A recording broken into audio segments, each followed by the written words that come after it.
Балалық шақты біз кейде еріксіз аңсаймыз.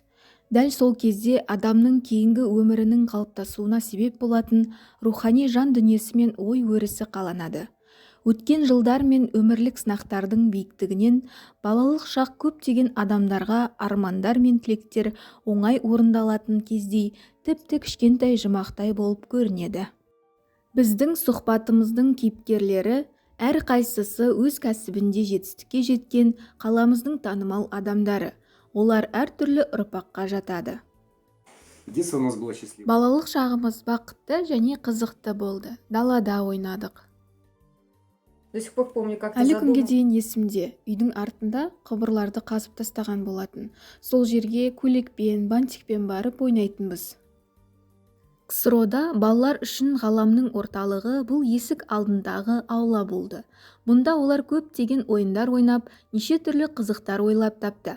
Резеңкеде секіру, классик, доппен ұрып шығару, сақина, жасырынбақ, балықшы және балық сияқты ойындар танымал болды. Ал біздің кейіпкерлеріміз не ойнады екен?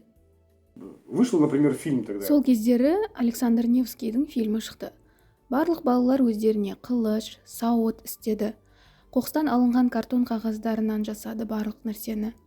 Біреулері орыстар үшін, ал біреулері тевтондар үшін күресті. Есімде, ойын алаңында күресте ағаш қылышпен маңдайыма соққы тиді. Бірақ өте көңілді, жақсы болды. Игры в прятки. Тығылып ойнау, қылышпен ойнау, кіреберісте концерт қоятынбыз. Балалардың қызығушылығы сан алуан болды. Бәрін тізіп отыру мүмкін емес. Ең маңыздыларын айта кетейік. Ашық хаттар, күнтізбелер, төсбелгішелер, монеталар, маркалар, кәмпиттің сыртқы орам қағаздарын жинау. Сондай-ақ достардың тілек дәптерлерін, ән кітаптарын жазып толтырды.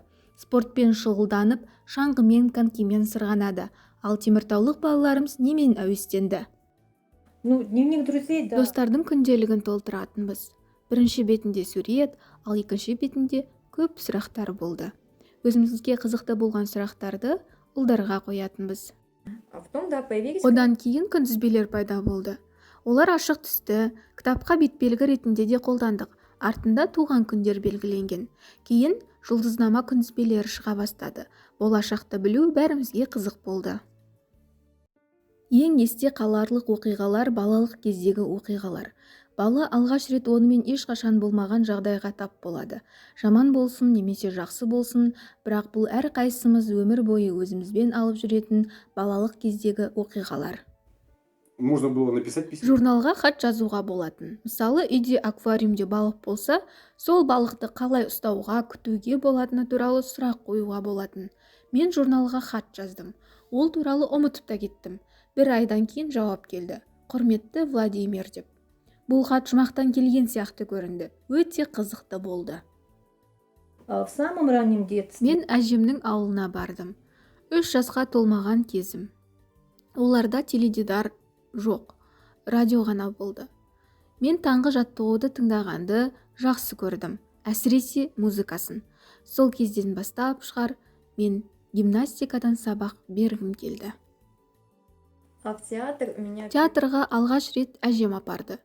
Есімде, театрда өте суық болды. Біз курткада, бас киімде отырдық.